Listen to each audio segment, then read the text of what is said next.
My name is Elena Moore. I'm 26 years old now. I've spent years trying to convince myself that what I experienced was nothing more than coincidence, paranoia, or the warped perception of a frightened teenager. But some memories refuse to fade. They sit quietly in the back of your mind, waiting. This happened when I was in high school, in a quiet, suburban town called Ravensbrook, Pennsylvania. The kind of place where nothing ever really happens.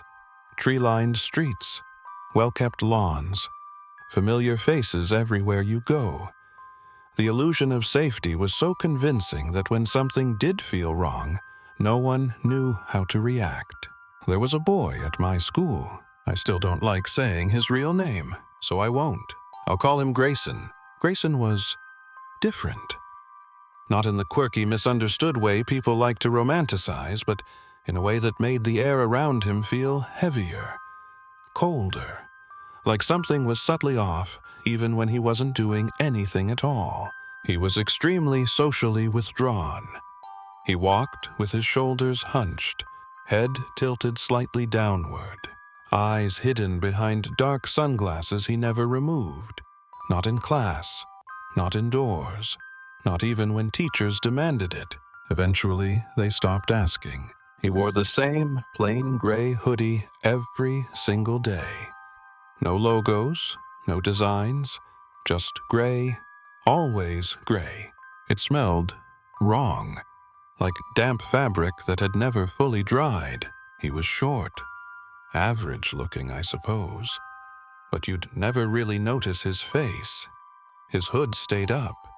His stare, when you caught it, was empty, completely vacant, like he was looking through you instead of at you.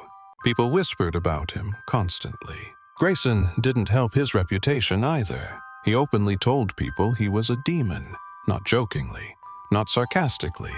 He said it flatly, calmly, as if stating a fact. Most of us assumed he was mentally ill, troubled, ignored at home, something like that.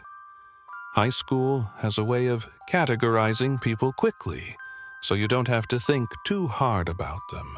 I wish that had been the end of it. Grayson didn't have friends, but he had a habit, something he called adopting. If he decided he liked you sometimes out of nowhere, he would walk up and say, "You're adopted." That was it. According to him, being adopted meant you were part of his circle. It meant you were safe from him.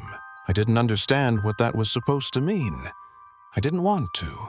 Very few people were ever adopted. I was one of them. Looking back now, I think it was because he had a crush on me. Another girl, Maya, one of my friends, had also been adopted. His interest in her was more obvious, uncomfortable, lingering. At the time, we laughed it off. We shouldn't have. One afternoon, a group of us were hanging out behind the school, sitting on the old baseball dugouts to kill time before heading home. It was me, Maya, Rachel, and Ethan. The sun was already starting to dip. Shadows stretched longer across the field. The air felt still. Somehow, the conversation drifted to Grayson. We were laughing, whispering. Maya was visibly embarrassed. We had a stupid nickname we used instead of his real name because it sounded overly dramatic, almost theatrical. But Rachel slipped. She said his real name once, then again. The third time, I swear, Grayson appeared. No footsteps, no warning. He was suddenly standing on top of the dugout holding a baseball bat. Not raised, not threatening, just there, staring down at us. My stomach dropped. It wasn't fear in the traditional sense. It was something worse. A deep, crawling unease that made my skin prickle. We went silent instantly. Grayson didn't say a word. His sunglasses reflected the fading light. His head tilted slightly like he was listening to something only he could hear. I forced a small wave. My hand was shaking. He nodded at me, just once. Then he jumped down and walked away, disappearing between the trees like he'd never been there at all. As soon as we were sure he was gone, Everyone burst out laughing, nervous laughter, the kind you use to convince yourself something wasn't terrifying. I laughed too, but inside something had shifted. I thought that was the worst of it. I was wrong. A few weeks later, I was at Rachel's house. We were upstairs in her bedroom, her parents' home, downstairs. Safe. Normal. Grayson's name came up again. Once, twice, 3 times. Less than 10 minutes later, we heard the front door slam shut. Confused, we went downstairs. Rachel's mom was already in the living room, standing face to face with Grayson. He was just there, talking to her. When she asked what he was doing there, he answered calmly. I was summoned. Rachel's mom laughed awkwardly, made some small talk, and politely asked him to leave. He did without protest. The reason she wasn't alarmed was simple. She knew him. She'd babysat him when he was younger. Rachel and I weren't laughing. As we walked back upstairs, we exchanged looks of pure horror. That was when the pattern became impossible to ignore. Say his name 3 times. He appears. We told our friends. We swore to never do it again. And for a while, things were quiet. I started to think maybe we'd imagined it. Until the night at Caleb's house. He didn't believe us. Not even when everyone confirmed the story. To prove a point, he said Grayson's name 3 times in 1 sentence. Nothing happened, he laughed. A few minutes later, Grayson jumped over the backyard fence. We froze. He stared at us in silence, then vanished just as quickly. Caleb accused us of setting it up. I didn't argue, because deep down I knew this wasn't a game, and it wasn't over. I thought the nightmare had reached its peak, until the night I was home alone. The night I was home alone started like any other quiet suburban evening. My parents almost never left the house back then, so when they told me I'd have the place to myself for the night, it felt strange, unnatural, like the walls themselves weren't used to being empty. Ravensbrück went quiet early. By 9 o'clock, the streetlights hummed softly, casting long amber shadows across the pavement. The kind of quiet where every small sound feels amplified. I took advantage of the rare freedom and invited a boy over Noah. He was loud, cocky, the kind of guy who laughed too hard and took nothing seriously. At the time, I thought that energy made him feel safe. We were sitting on my bed talking over the sound of light rain tapping against the window. That was when he mentioned Grayson. I visibly flinched. Noah noticed immediately. He frowned, confused, and asked what was wrong. Against my better judgment, I told him everything. The school, the dugout, Rachel's house, Caleb's backyard. The more I talked, the more ridiculous it sounded even to me. Noah laughed, not cruelly, just dismissive. You guys scared yourselves, he said. That's all it is. I asked him, begged him not to say Grayson's name. He rolled his eyes. Then he did something I will never forgive him for. He screamed it at the top of his lungs 3 times. The moment the last syllable left his mouth, the rain outside intensified violently. It wasn't gradual. It was instant, like someone had turned a dial. Thunder cracked overhead. Lightning split the sky, illuminating my room in harsh, white flashes. My heart started racing so hard it hurt. Noah's smile faded. He muttered something about coincidence, about storms being unpredictable. His voice lacked confidence now. I ran to the window. I wish I hadn't. At the edge of my driveway, barely visible through the rain, stood a figure, still, motionless, looking up at my window. I couldn't see his face, just the outline of a hood, a familiar shape. My scream tore out of me before I could stop it. I slammed the blinds shut and bolted downstairs, my hands shaking so badly I could barely turn the locks. Back door, front door, sliding glass door. As I locked the last one, lightning flashed again. He was standing in my front yard now, closer. My lungs burned, my vision tunneled. Panic swallowed every rational thought. I collapsed against the counter, sobbing. "I'm adopted," I screamed, over and over, like a prayer, like a spell. Noah came running down the stairs, his face pale. He picked me up off the floor, trying to calm me, telling me to breathe. When I looked again, he was gone. The storm raged on, but the yard was empty. Neither of us slept that night. The next morning, after Noah left, I stepped into the backyard. That's when I found it. In the far corner, tucked near the fence, lay Grayson's gray hoodie. Wrapped inside it were things that belonged to me: a hair tie, an old bracelet, a missing earring I'd lost months earlier. Proof my parents were gone again that day. I didn't call the police.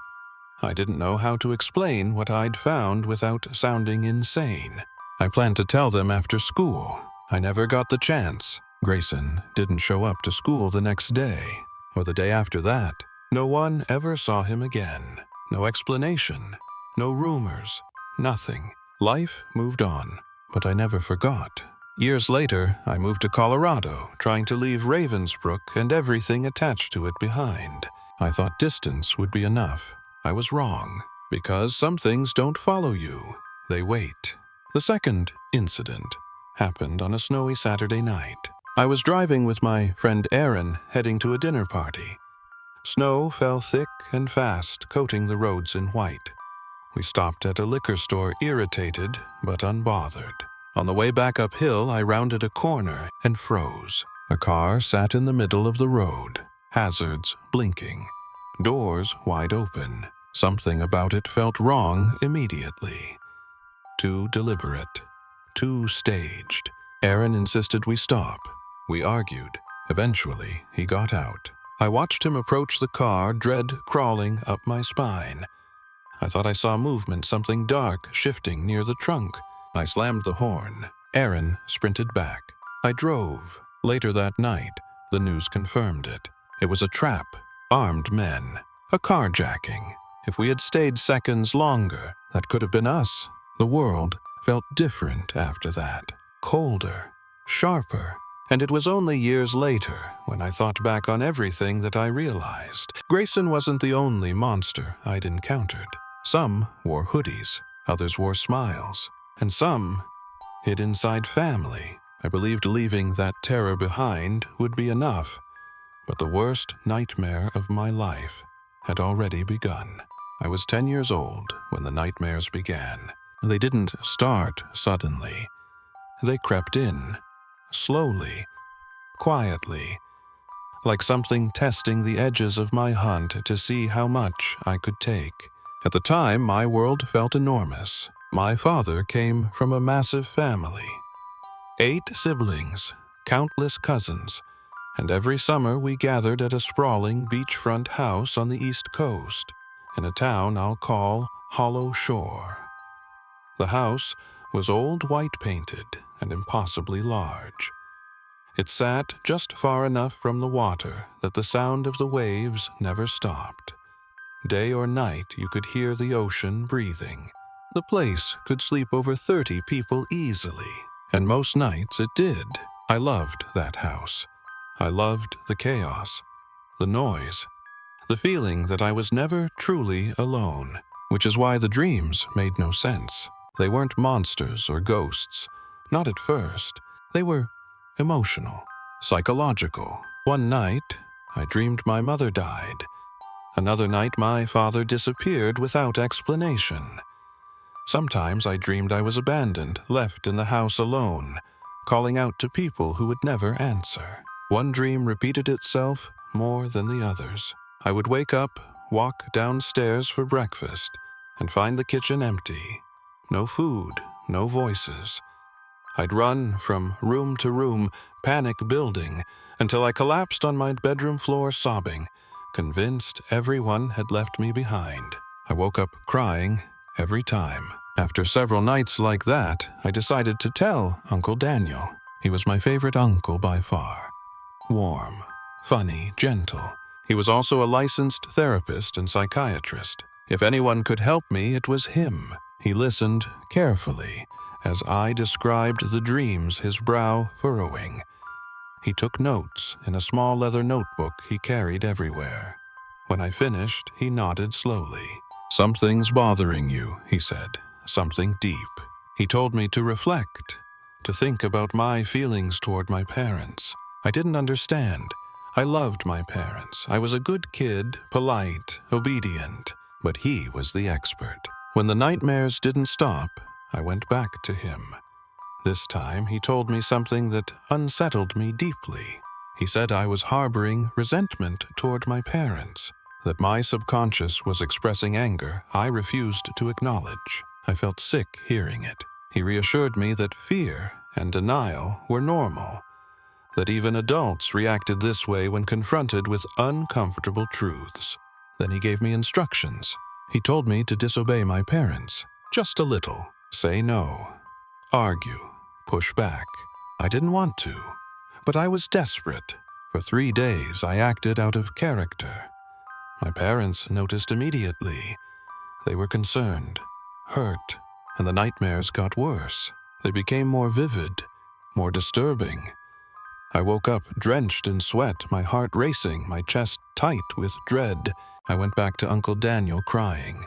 That's when his demeanor changed. He hesitated before speaking, as if weighing his words carefully. "There's one more thing we can try," he said quietly. I asked him what it was. He told me my mind was too mature for my body, that it needed to be set free. I didn't understand what that meant, but the way he said it made my stomach twist. He told me if I had one more nightmare, he'd explain everything. That night, I didn't sleep. I lay in bed staring at the wall, afraid to move, afraid to breathe too loudly. The house was quiet, except for the ocean outside. Then I heard it, a whisper right next to my ear, my name, spoken in Uncle Daniel's voice. I screamed and rolled over. He was standing there, too close. He stumbled back, startled, then rushed out of the room and shut the door. I didn't stop screaming. I ran straight to my parents and told them everything. Every dream, every conversation, every word he'd said.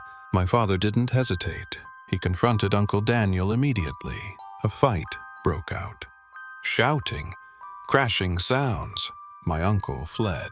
My father searched his satchel. Inside were pages and pages of notes. Dream induction techniques, psychological manipulation, experiments, and worse. The police were called. Uncle Daniel was arrested. I never saw him again. My parents never spoke about it after that, but I've thought about it my entire life. About Grayson, about the car in the snow, about my uncle. Different places, different years. The same feeling that the world is not as safe as it pretends to be, that monsters don't always announce themselves. Sometimes they whisper. Sometimes they wait. Sometimes they wear familiar faces. And sometimes they're already listening.